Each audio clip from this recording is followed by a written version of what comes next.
Hello dear students, JEE main first attempt में बहुत ही कम समय बचा है। उम्मीद करता हूं कि आपकी प्रिपरेशन बहुत बढ़िया चल रही होगी और इसमें आप काफी अच्छा परफॉर्म कर रहे होंगे। मैं अब आपके लिए प्रैक्टिस सेशन 4 लाया हूं। जो बच्चे पहली बार जुड़ रहे हैं उनको बता दूं, मेरा नाम नरेंद्र अवस्थी है, director and HOD physical chemistry vibrant academy Kota. मैं आपके इससे पहले 3 सेशन ले चुका हूं, सेशन 1, 2, 3। उनमें हमने जेईई मेन से रिलेटेड हर टॉपिक की प्रॉब्लम को कवर किया है। उम्मीद करता हूं कि आपके लिए काफी हेल्पफुल होंगे। कुछ बच्चों ने काफी अच्छा रेस्पॉन्स किया है। मैं उम्मीद करता हूं कि ये सेशन आपके लिए और हेल्पफुल रहेगा। और जिन बच्चों ने अभी तक चैनल सब्सक्राइब नहीं किया, अब तक चैनल सब्सक्राइब अब भी कर सकते हैं, क्योंकि जेईई मेन और एडवांस की जर्नी अभी आगे बहुत ज्यादा है। 1 महीने का भी समय नहीं हुआ है मुझे अपना चैनल बनाए हुए। बच्चों ने काफी अच्छा रेस्पॉन्ड किया है। उम्मीद करता हूं और अच्छा वो रेस्पॉन्स देंगे और उनकी डिजायर के अकॉर्डिंग हम और आगे फ्यूचर में अच्छा कर पाएंगे। फ्यूचर में मैं नीट के बच्चों को भी गाइड करूंगा, लेकिन वो अलग तरीके से। जेईई मेन है, अभी हम इसी पर बात कर रहे हैं। ओके, सेशन नंबर 4 में जैसा मैंने आपसे पहले कहा, एक क्वेश्चन आएगा, उसको आपको सॉल्व करना है ऑनेस्टली, और थोड़ी देर के लिए वीडियो पॉज कर लीजिएगा और फिर मैं आपको तुरंत इस क्वेश्चन के बाद इसका सॉल्यूशन दूंगा, ताकि आप अगर कहीं कोई मिस्टेक कर रहे हैं तो उसको आप रेक्टिफाई कर पाए, सही कर पाए। समय कम है, इसलिए अब हमें इन प्रॉब्लम्स को केयरफुली सॉल्व करना चाहिए। रटने की कोई जरूरत नहीं है। इस तरीके से फॉर्मूले मुझे उम्मीद करता हूं आपको सारे याद हो गए होंगे। ओके, चलिए प्रॉब्लम स्टार्ट करिए। ठीक है, तो ये फर्स्ट प्रॉब्लम जो आपने सॉल्व किया होगा, ये हाइड्रोजन पेरोक्साइड के solution volume strength of H2O2 पर बेस्ड है। आपने इसमें जो अभी तक स्टडी किया हुआ होगा उसके according volume strength of H2O2 को हम जब डिफाइन करते हैं तो आपको मालूम होना चाहिए कि वॉल्यूम स्ट्रेंथ ऑफ H2O2 हम इन जनरल STP पर डिफाइन करते हैं, 1 बार और 273 केल्विन पर। अगर एग्जाम में नहीं दे रखा है तो मैं गाइड करूंगा कि आपको यही कंडीशन माननी चाहिए। हम H2O2 means volume strength of H2O2 को 1 atm और 273 केल्विन पर भी डिफाइन करते हैं। तो एग्जाम में जरूर चेक करें कि आपको 1 atm और 273 केल्विन प्रोवाइडेड है या STP प्रोवाइडेड है। और अगर नहीं प्रोवाइडेड है, जैसे इस क्वेश्चन प्रोवाइडेड नहीं है, तो इसका मतलब आपको STP पर ही लेना चाहिए, जो लेटेस्ट 1 बार और 273 केल्विन माना जाता है। तो सबसे पहले मोलारिटी आपने स्टडी किया होगा। मोलारिटी का फॉर्मूला होता है बच्चों, volume strength of H2O2, volume strength of H2O2 जो आपको प्रोवाइडेड होता है, डिवाइड बाय हम कितना करते हैं बच्चों, 11.35। इसका डिटेल आपको आपके रेस्पेक्टिव टीचर्स ने पढ़ा दिया होगा, ये आपको मालूम होगा। तो यहां से हम पहले इसकी मोलारिटी निकालेंगे। H2O2 रिएक्ट कर रहा है मेरे बच्चों एक्सिस में Ki सॉल्यूशन से। Ki के सॉल्यूशन में जो I माइनस है ये आयोडीन में कन्वर्ट होगा, और H2O2 जो है ये आपका Ki से रिएक्ट करेगा। फिर जो आयोडीन बनेगा वो आयोडीन आपका Na2SO3 से रिएक्ट करेगा। तो आपका जो कॉन्सेप्ट होना चाहिए एग्जाम में वो ये होना चाहिए कि मिली equivalent of H2O2 is equal to milli equivalent of Ki से रिलेटेड प्रॉब्लम में आपको पहले भी सेशन, इससे पहले वाले सेशन में प्रोवाइड कर चुका हूं, is equal to milli equivalent of Na2SO3 होना चाहिए, जिसको हम हाइपो सॉल्यूशन भी बोलते हैं। यहां पर जो आयोडीन बनेगा एज ए प्रोडक्ट और जो एज ए रिएक्टेंट रिएक्ट करेगा Na2SO3 से, वहां उसके एन फैक्टर सेम होता है, इसलिए आप आराम से तीनों के मिली इक्विवेलेंट को इक्वल कर सकते हैं। ओके, अब देखिए इसमें जो मैं आपको बता रहा था कि इनके मिली इक्विवेलेंट्स को हम बराबर करेंगे, तो ये जो Ki है इसका जो I माइनस है ये आपका आयोडीन प्लस 2 इलेक्ट्रॉन में कन्वर्ट हो जाएगा, और जो आपका H2O2 है वो आपका ऑक्सीडाइज होगा। तो H2O2 जब ऑक्सीडाइज होगा, ऑक्सीजन में कन्वर्ट होगा, तो इसका नंबर -1 से इंक्रीज होकर कहां जाता है, 0। तो इसका जो N फैक्टर है, चेंज इन ऑक्सीडेशन नंबर, वो आया 1, and 1 mole this compound contains 2 mole of oxygen atom. तो आपको 1 into 2 मतलब इसका N फैक्टर कितना आएगा, 2। तो हाइड्रोजन पेरोक्साइड का जो सॉल्यूशन है H2O2, इसका N फैक्टर आपका 2 होता है। मिली इक्विवेलेंट्स को बराबर करने का कॉन्सेप्ट क्या है बच्चों, मोल्स अगर आपको मालूम है तो उसको मैं अगर N फैक्टर से मल्टीप्लाई करूंगा तो वो होते हैं नंबर ऑफ इक्विवेलेंट्स, और अगर आप नंबर ऑफ मिली इक्विवेलेंट्स निकालना चाहते हैं तो नंबर ऑफ मिली इक्विवेलेंट्स का मतलब है आपको नंबर ऑफ मोल्स को N फैक्टर से मल्टीप्लाई करना चाहिए। कुछ ऑथर इसको वैलेंसी फैक्टर बोलते हैं, तो number of moles into n factor, जिस भी सब्सटेंस के लिए आप नंबर ऑफ इक्विवेलेंट्स कैलकुलेट कर रहे हैं। ओके, तो देखिए वॉल्यूम स्ट्रेंथ आपको प्रोवाइडेड था, डिवाइड बाय 11.35, ये हो गया मोलारिटी, मोलारिटी इंटू वॉल्यूम इन एमएल, तो ये हो गया आपके पास मोलारिटी, आपने बोला सर ये आ गया वॉल्यूम से मल्टीप्लाई करते हो गया millimoles, because volume in ML, into 2, ये हो गया मिली इक्विवेलेंट्स। अब देखिए Na2H2O3, यहां आयोडीन का इनफैक्टर 2 आएगा और यही आयोडीन आपका फर्दर रिएक्ट कर रहा है, तो आयोडीन जब Na2H2O3 से रिएक्ट करता है तो एवरीबॉडी नोज कि सर ये तो आपका I- में जाएगा और साथ में ये S4O6 2- में जाता है, या Na2S4O6 बोल सकते हैं आप, है ना। तो इस केस में सल्फर का जो नंबर है एवरेज नंबर वो 2 से 2.5 जाएगा, तो इसका एन फैक्टर जो है 0.5 इंटू 2 क्यों करते हैं, because 1 mole Na2S2O3 contain 2 mole of sulphur atom, तो इसका एन फैक्टर कितना होता है 1। तो Na2S2O3 का आपके पास अगर आपको नंबर ऑफ इक्विवेलेंट्स निकालने हैं तो आप आराम से देखिए, आपको इसका मोलारिटी जो है वो प्रोवाइडेड था 0.1 m, इसका एन फैक्टर कितना है बेटा 1, तो 0.1 इंटू आप 1 कर सकते हैं, मल्टीप्लाई नहीं करेंगे तो भी चलेगा, बिकॉज 1 से मल्टीप्लाई करें वैल्यू तो वही रहने वाली है। तो molarity into n factor, normality into volume, तो वॉल्यूम ये ml में आएगा, तो इसको जब सॉल्व करेंगे तो आपका आंसर आना चाहिए 100 ml। ओके, तो आपको रिएक्शन बैलेंस करना था, मैं केवल बता रहा हूं कि कौन सब्सटेंस किस में कन्वर्ट होगा आफ्टर रिएक्शन, तो ये हमारा मिली इक्विवेलेंट कॉन्सेप्ट से प्रॉब्लम सॉल्व कर देंगे तो ये आंसर आएगा। ये इतना सा पार्ट भी आपका जेईई मेन में आ सकता है कि आपको वॉल्यूम स्ट्रेंथ दे रखा है और आपको मोलारिटी कैलकुलेट करना है एसटीपी पर, और अगर कंडीशन नहीं दी जैसे मैंने बोला तो आपका एसटीपी मानना पड़ेगा, तो ये आपका आंसर होगा। और अदरवाइज अगर आपका एग्जाम में volume strength of H2O 1 atm और 273 केल्विन पर दे रखा है, जो बहुत फेमस होता है, वो भी फेमस है, तो वहां होता है 5 वॉल्यूम स्ट्रेंथ डिवाइड बाय 11.20, तो आपको जैसा दे रखा हो उसके अकॉर्डिंग सॉल्व करें। तो ये हमारा फर्स्ट क्वेश्चन सॉल्व हो गया। अब नेक्स्ट क्वेश्चन पर आते हैं जो कि थर्मोडायनेमिक्स पर बेस्ड है, बहुत अच्छा क्वेश्चन है, फंडामेंटल क्वेश्चन है, सॉल्व करें। अब देखिए इस प्रॉब्लम में आपने सॉल्व किया होगा, मैंने जैसे पहले बोला आपने वीडियो पॉज करो, प्रॉब्लम सॉल्व करो और उसका फिर सॉल्यूशन देखें या सुने। चेंज इन इंटरनल एनर्जी निकालना है, प्रोसेस है रिवर्सिबल एडियाबैटिक, तो रिवर्सिबल एडियाबैटिक में आपने पढ़ा हुआ है टीवी की power gamma -1 is equal to constant, तो हम इस कांस्टेंट इस रिलेशन को यूज करेंगे। और मोनोटोनिक गैस के लिए आपको मालूम है कि जो सीवीएम होता है 3/2R होता है, बोलोगे ये भी ठीक है सर। आपको डेल्टा यू निकालना है, डेल्टा यू होता है सर एन मोल के लिए एन सीवीएम डेल्टा टी का मतलब T2 माइनस T1, तो अब होगा क्या कि मुझे T2 माइनस T1, सीवीएम मतलब molar heat capacity at constant volume, 300 kelvin initial temperature मालूम है, मोल्स गैस के 2 प्रोवाइडेड हैं, मोनोटोमिक गैस है, मोनोटोमिक गैस का मतलब सीवीएम आपका हो जाएगा 3/2R।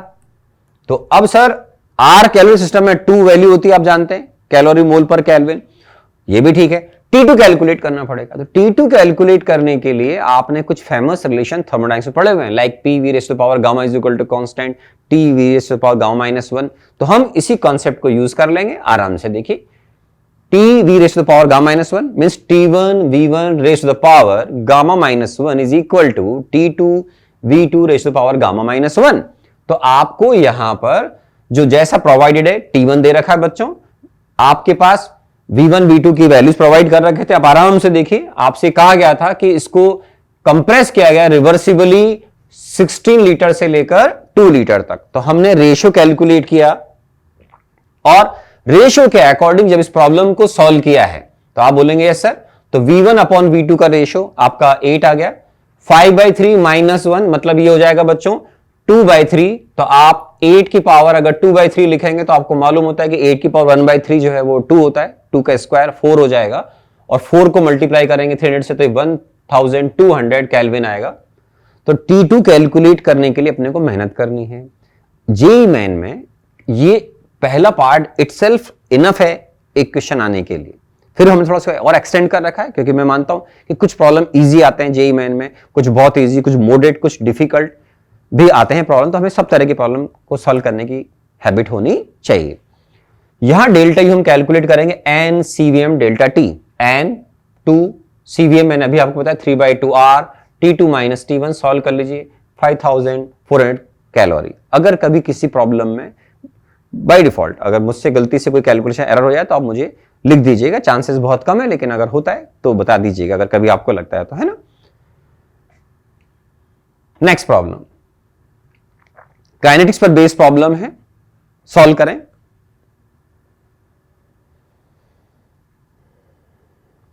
अब देखिए ये प्रॉब्लम आपने सॉल्व किया होगा। एक कॉम्प्लेक्स रिएक्शन 2 एलिमेंट्री स्टेप में परफॉर्म हो रहा है बच्चों। पोटेंशियल एनर्जी और रिएक्शन कोऑर्डिनेट का ग्राफ होता है। ये बेसिक सारे आपके सीखे हुए, हम केवल प्रैक्टिस कर रहे हैं। इसमें क्या हो रहा है, स्टेप 1 2 दे रखे। अब आपको इसमें इनकरेक्ट स्टेटमेंट सेलेक्ट करना है, मतलब कौन सा स्टेटमेंट गलत है। Okay fine. सबसे पहले ओवरऑल रिएक्शन इज एक्सथर्मिक, मालूम चल जाएगा। जहां से स्टार्ट हो रहे हैं रिएक्टेंट की एनर्जी का लेवल और एक प्रोडक्ट की एनर्जी का लेवल, प्रोडक्ट की एनर्जी का लेवल डाउन है तो इसका मतलब रिएक्शन एक्सोथर्मिक है, तो ये स्टेटमेंट करेक्ट है sir. Step 2 is RDS, rate determining step. एक वेसल में अगर कॉम्प्लेक्स रिएक्शन हो रही है तो जिस रिएक्शन को एक्टिव एनर्जी की रिक्वायरमेंट ज्यादा है वो आपकी इस केस में आरडीएस स्टेप मानी जाएगी, रेट डिटरमाइनिंग स्टेप। तो यहां पर आप देखेंगे तो फर्स्ट के कंपैरिजन में सेकंड में एनर्जी का रिक्वायरमेंट काफी ज्यादा दिख रहा है, तो इसका मतलब सेकंड स्टेप आरडीएस होगी, तो स्टेटमेंट भी करेक्ट है। अब इसमें आपको दे रखा है activation energy for step number 1 is less than activation energy for step number 2, कि फर्स्ट स्टेप की जो एक्टिवेशन एनर्जी है वो सेकंड स्टेप की एक्टिवेशन एनर्जी से कम है। तो वो तो मुझे दिख रहा है कि हां सर सेकंड स्टेप की एक्टिवेशन एनर्जी जो आप देख रहे हैं उससे फर्स्ट स्टेप की एक्टिवेशन एनर्जी की रिक्वायरमेंट जो है आपकी फर्स्ट स्टेप की वो कम है, बिल्कुल दिख रहा है सर यहां पर, तो ये स्टेटमेंट भी करेक्ट हो गया।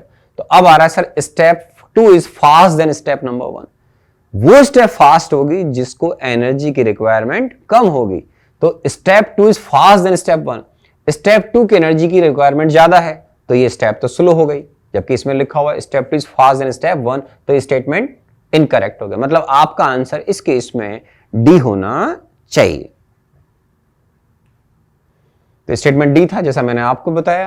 अब हम आगे बढ़ते हैं नेक्स्ट पार्ट। अब इसको आराम से सॉल्व करें, क्वेश्चन केयरफुली पड़ेगा इसको।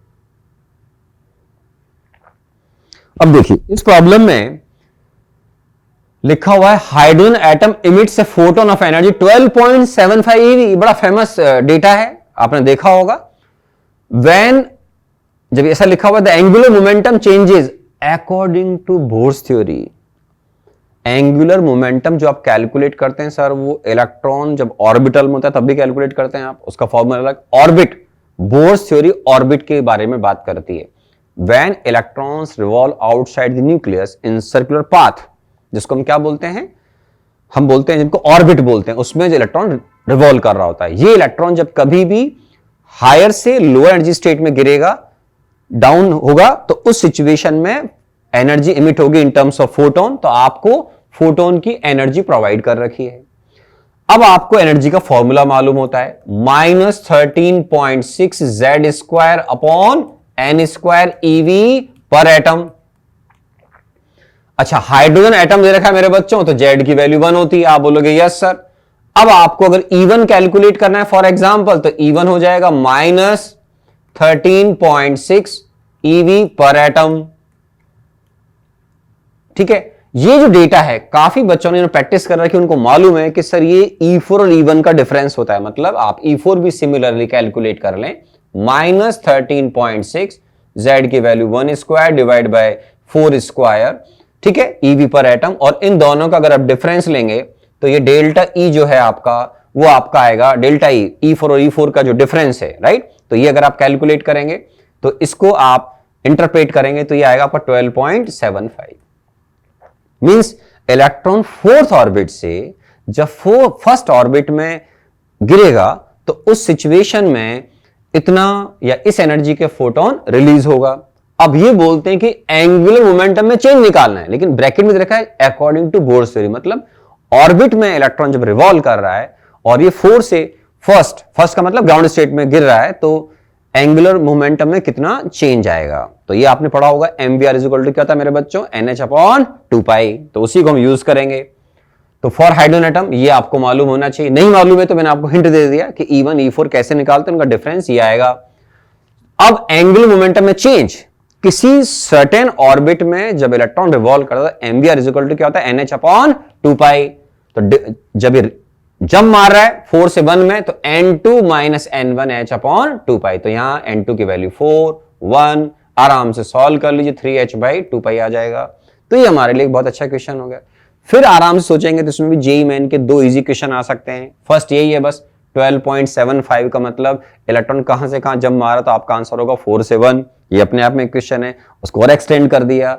चेंज इन ऑर्बिटल, जो आपने पढ़ा हुआ ऑर्बिट एंगुलर मोमेंटम, जो आपने पढ़ा हुआ है कि जब कोई इलेक्ट्रॉन किसी सर्टेन ऑर्बिट में रिवॉल्व करता है तो उसका एंगुलर मोमेंटम कैसे कैलकुलेट करते हैं, MVR is equal to NH upon 2पाई से। तो हमने 2 प्रॉब्लम को, छोटी छोटी प्रॉब्लम को ऐड कर दिया है। ओके, नेक्स्ट प्रॉब्लम, ये केमिकल इक्विलिब्रियम पर बेस्ड है, अच्छा क्वेश्चन है, आराम से देखें और सॉल्व करें।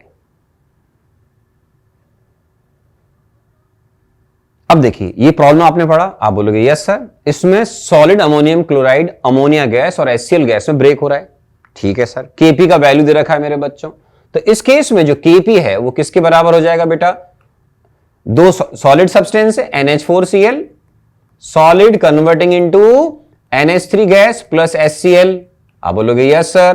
तो इस सिचुएशन में हमारे पास दोनों के प्रेशर सेम डेवलप होने चाहिए। क्यों? क्योंकि दोनों की स्टोइकोमेट्रिक कोएफिशिएंट 1 1 है। तो इसका 1 मोल जब डिकम्पोज होगा तो जितने मोल वो अमोनिया और HCl के बनाएगा, या ऐसे बोलिए दोनों के मोल्स वो इक्वल जनरेट करेगा, तो उनके पार्शियल प्रेशर भी इक्वल जनरेट होने चाहिए। तो Kp की वैल्यू क्या हो जाएगी बच्चों, P² प्रेशर या partial pressure ammonium into partial pressure of HCl। तो यहां पर Kp की वैल्यू क्योंकि 4 थी तो आपके पास P की वैल्यू जस्ट 2 आ जाएगी।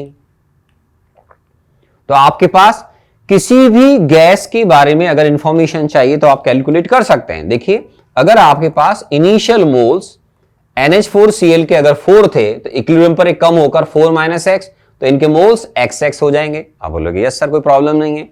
आप दोनों ही गैस के अलग अलग पार्शियल प्रेशर निकाल चुके, दोनों के पार्शियल प्रेशर सेम आ रहे हैं, कितने 2 atm।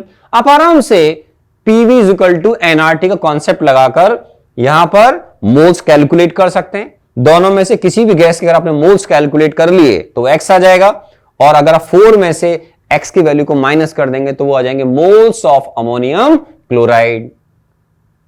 ठीक है, लेफ्ट एट इक्विलिब्रियम, तो ये सॉल्व हो जाएगा। तो आराम से आपने Kp की वैल्यू को रखा, P कैलकुलेट किया, अभी अभी बताया था मैंने 2 वैल्यू आएगा। मोल्स ऑफ अमोनिया आपने कैलकुलेट किया मेरे बच्चों, जो हमारी लैंग्वेज में X था वो 0.5 आ गया। तो इस केस में अमोनियम क्लोराइड के मोल्स आप इजीली कैलकुलेट कर लेंगे। 4 - X means 0.5, so your final answer is 3.5। तो आई होप कि आपने प्रॉब्लम भी सही सॉल्व किया होगा। ओके, नेक्स्ट प्रॉब्लम बिल्कुल कॉन्सेप्चुअल प्रॉब्लम है। जेईई मेन में आपने ऐसे क्वेश्चन कई बार इस तरह से इजी क्वेश्चन भी बहुत देखेंगे मोल कॉन्सेप्ट के अंदर। इस तरह की प्रॉब्लम का गलत होना क्राइम माना जाएगा, केयरफुली पढ़े। ठीक है, आपको HNO3 के बारे में इंफॉर्मेशन दे रहे कि 126 AMU means atomic mass unit, मतलब केवल मॉलिक्यूल की बात हो रही है। तो आपके पास जो नंबर ऑफ मॉलिक्यूल्स हैं HNO3 के वो कैलकुलेट कर लें। आप बोलोगे हाँ कैलकुलेट कर लेंगे। फिर हम क्या करेंगे, HNO3 के जितने मॉलिक्यूल्स होंगे उसमें आप देख रहे हैं एक मॉलिक्यूल में 3 एटम्स हैं ऑक्सीजन के, तो जितने मॉलिक्यूल्स आएंगे उसको 3 से मल्टीप्लाई कर देंगे तो नंबर ऑफ ऑक्सीजन एटम्स आ जाएंगे। क्या हमसे ऑक्सीजन एटम्स पूछे गए हैं?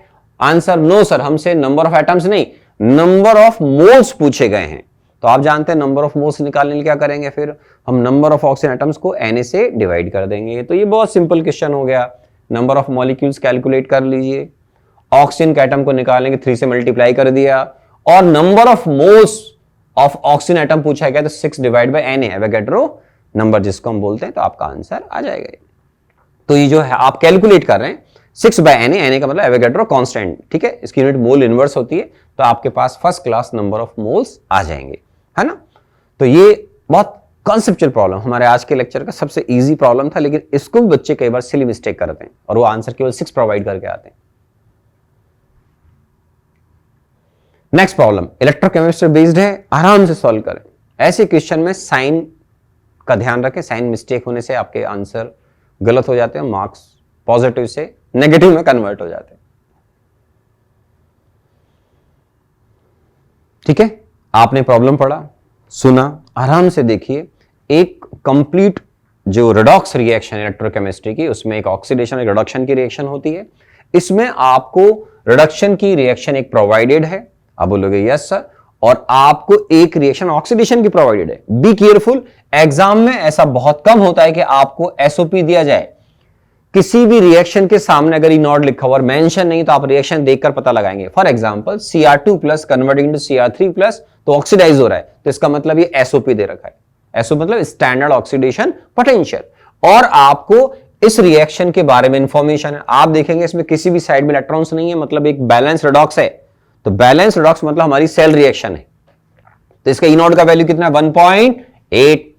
तो आपको अगर ई नॉट सेल कैलकुलेट करना होता है बच्चों, तो हम बोलते हैं ई नॉट आरपी आरएचएस। आरएचएस का मतलब cathode, minus E naught RP anode, या एलएचएस बोलते हैं, लेफ्ट हैंड साइड। ठीक है, या फिर इसको आप ऐसे भी कैलकुलेट कर सकते हैं, इसको आप साइन चेंज करके लिख सकते हैं ई नॉट ओपी एलएचएस या एनोड प्लस ई नॉट आरपी कैथोड। तो आप इससे भी कैलकुलेट कर सकते हैं ना। तो आपको ये सेल रिएक्शन दे रखा है, आप बोलोगे हां सर दे रखा है। आपको ऑक्सीडेशन का रिएक्शन दे रखा है और रिडक्शन की रिएक्शन का ई नॉट निकालना है।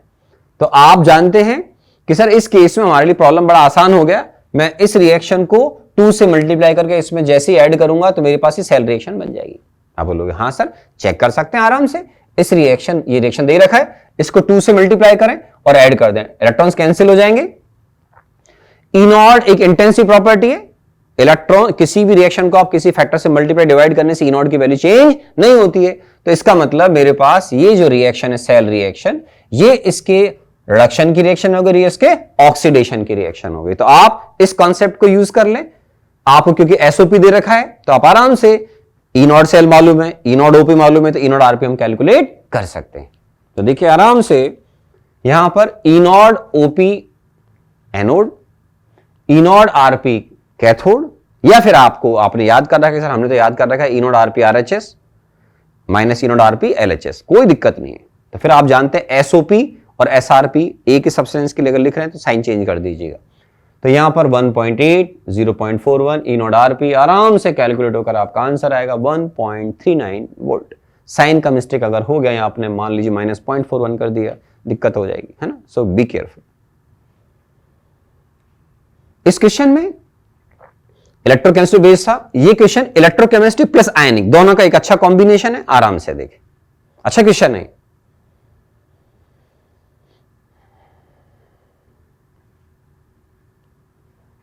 ठीक है, अब इस प्रॉब्लम में आपको एक सैचुरेटेड सॉल्यूशन ऑफ एजीसीएल की बात हो रही है। आप बोलोगे यस सर।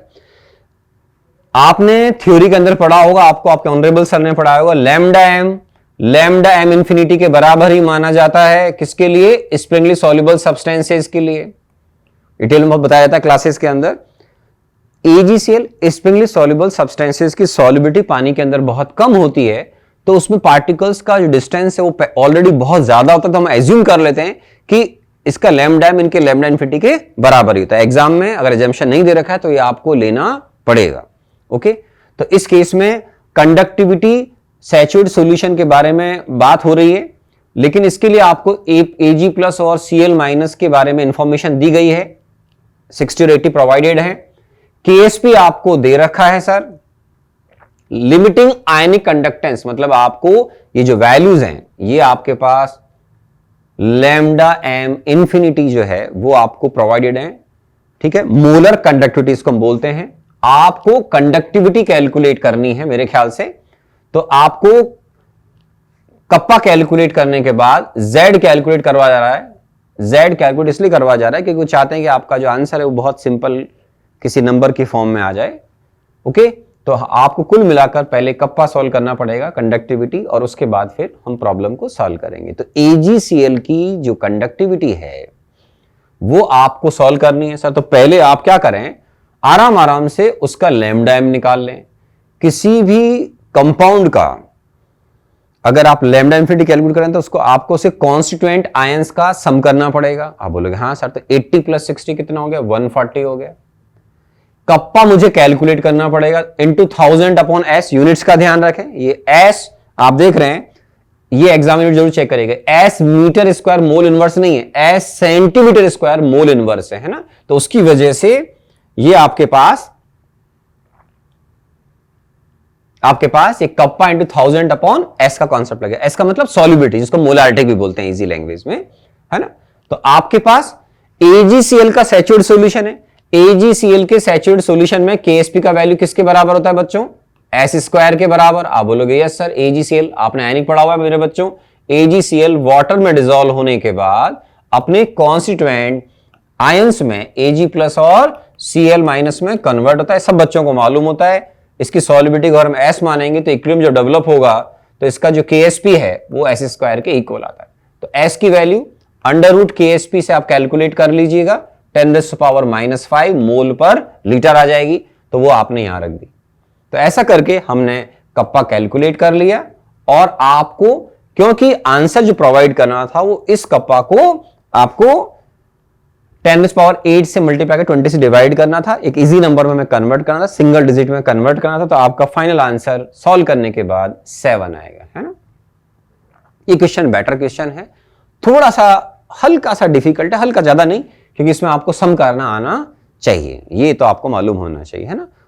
ओके, तो किसी भी कंपाउंड की जब मोलर कंडक्टिविटी कैलकुलेट करते हैं तो उस सॉल्यूशन में से अगर वाटर की दे रखी है तो ठीक, नहीं दे रखी तो आप इसके रेस्पेक्टिव आयंस का सम कर दीजिएगा, कोई दिक्कत नहीं है, यहां से कैलकुलेट हो जाता है ना। ये लिक्विड सॉल्यूशन, पिछला क्वेश्चन आयनिक प्लस इलेक्ट्रो पर बेस्ड था, ये लिक्विड सॉल्यूशन प्लस आयनिक पर बेस्ड है, केयरफुली सॉल्व करें।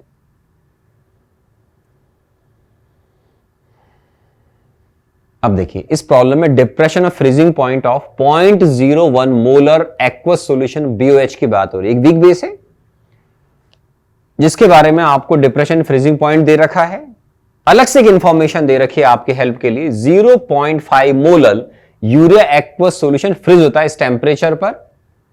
यूरिया आप जानते हैं पानी के अंदर डिस्टिलेट एसिड नहीं होता है, उसके लिए वांट फैक्टर हम 1 मानते हैं।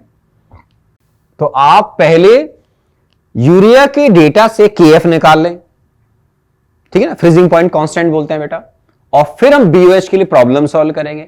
BOH के लिए मोलर एक्वस सॉल्यूशन दे रखा है, एग्जाम में ध्यान रखें colligative properties are properties of dilute solutions. तो आपको डेंसिटी एग्जाम प्रोवाइड नहीं कर रखी है, दे नहीं रखी है, तो आपको मोलारिटी वहां पर एज्यूम करना चाहिए, because colligative properties are properties of dilute solutions. इसको ध्यान में रखकर एजम्पशंस एग्जाम में बिल्कुल ले लीजिएगा। तो हम पहले यूरिया के डेटा से Kf निकाल लेंगे और उसको यूटिलाइज कर लेंगे किसके अंदर, वीक बेस BOH के अंदर। अब वीक बेस जब आयनाइज होता है मेरे बच्चों, तो आपको बिल्कुल मालूम है कि सर ये वीक बेस जब आयनाइज होगा तो इक्विलिब्रियम पर ये B+ और OH- में कन्वर्ट हो जाएगा। इसकी इनिशियल कंसंट्रेशन अगर C है तो इक्विलिब्रियम पर C1 - अल्फा, ये C अल्फा और ये C अल्फा हो जाएगी, ऐसा भी आपने सुना हुआ है। ओके, तो मुझे BOH के लिए POH कैलकुलेट करना है 25 डिग्री सेंटीग्रेड पर, तो POH निकालने के लिए मेरे को C और अल्फा की रिक्वायरमेंट होगी। आपको इसके बारे में इंफॉर्मेशन पहले ही दे रखी है, 0.01 C, मतलब मेरे को कुल मिलाकर इस प्रॉब्लम में अल्फा कैलकुलेट करने में बहुत इंटरेस्ट है। तो आराम से देखिए, पहले मैंने यूरिया के डेटा को यूज किया मेरे बच्चों, डेल्टा TF KF × M 0.5 आपको दे रखा था मोलर सॉल्यूशन, तो यहां से KF निकाल लिया आपने। जेई मेन में प्रॉब्लम उनको और शॉर्ट करना होगा तो सीधा KF प्रोवाइड कर देंगे, ऐसा आपने क्वेश्चन पहले भी सॉल्व किए होंगे, मेरी बुक के अंदर लेवल 1 में भी ऐसे प्रॉब्लम आपको मिलेंगे।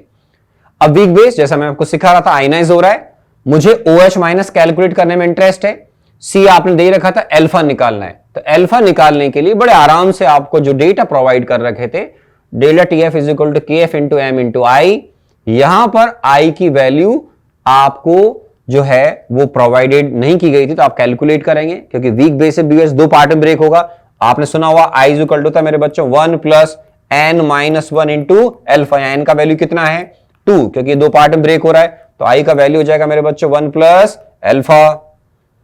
तो यहां से आप डेटा पुट कर दें, KF की वैल्यू आपने अभी कैलकुलेट करी, इसकी मोलारिटी 0.01 या मोलारिटी जो भी दे रखा हो 0.01, एजम्पशन ले लेंगे। अगर जरूरत होगी कभी भी एग्जाम में तो ये वैल्यू पुट कर दीजिए। आई का वैल्यू आ गया 1 प्लस एल्फा, यहां से एल्फा 0.1 आ गया, तो एल्फा की वैल्यू 0.1, तो मैं आराम से कैलकुलेट करूंगा तो मेरे पास OH minus C alpha 0.0 into this 10⁻³ तो POH की वैल्यू 3 आएगी। यही डिमांड किया गया था। अगर एग्जाम में POH पूछेगा तो PH के लिए मैं PKW में से POH की वैल्यू माइनस कर दूंगा, लेकिन क्योंकि अभी केवल POH पूछा गया है तो our answer is 3। So JEE main के लिए डिसेंट प्रॉब्लम है, क्योंकि 2.5-3 मिनटों में जो प्रॉब्लम सॉल्व करना होता है उसके हिसाब से काफी है प्रॉब्लम है। इस तरह के क्वेश्चन तो आपको जेईई एडवांस में भी देखने को मिल सकते हैं, जो वहां पर एक मॉडरेट या इजी प्रॉब्लम माने जाएंगे, है ना। डिफिकल्ट प्रॉब्लम नहीं बोलते हैं उनको जेईई एडवांस के हिसाब से। जेईई मेन के हिसाब से एक अच्छा क्वेश्चन है, बहुत अच्छा क्वेश्चन है, क्योंकि आयनिक आ गया इसमें और इसमें लिक्विड सॉल्यूशन भी है, तो एक कॉन्सेप्ट यूज हो रहा है। तो ये हमने जो 2 क्वेश्चन लिए उनमें एक जगह लिक्विड सॉल्यूशन आयनिक और एक जगह आयनिक इलेक्ट्रोकेमिस्ट्री है। तो इस तरीके से कुछ 2 चैप्टर मिलकर भी एक प्रॉब्लम के अंदर आ सकते हैं, ठीक है। तो मैं उम्मीद करता हूं कि सेशन भी आपके लिए काफी अच्छा रहा होगा।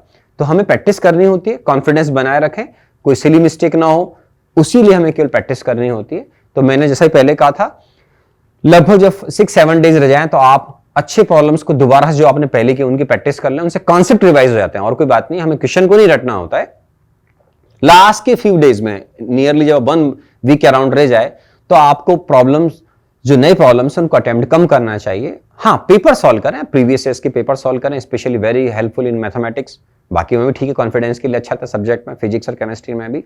बट वैसे जो बिल्कुल नई प्रॉब्लम्स हैं उनको अब लगभग 7 डेज पहले आप बंद कर दीजिएगा, 5-6-7 डेज। हाँ, अगर आप बहुत अच्छे स्टूडेंट मानते हैं अपने आप को तो आप लास्ट के 2-3 दिन पहले तक भी प्रॉब्लम सॉल्व कर सकते हैं। शॉर्ट नोट्स को अच्छे से रिवाइज करते रहिएगा। अगर वो सब याद हो चुके हैं तो अपने हर चैप्टर बाय चैप्टर थोड़े डेप्थ के पार्ट को भी देखें, एनसीईआरटी को जरूर पढ़ें। Good luck, good bye.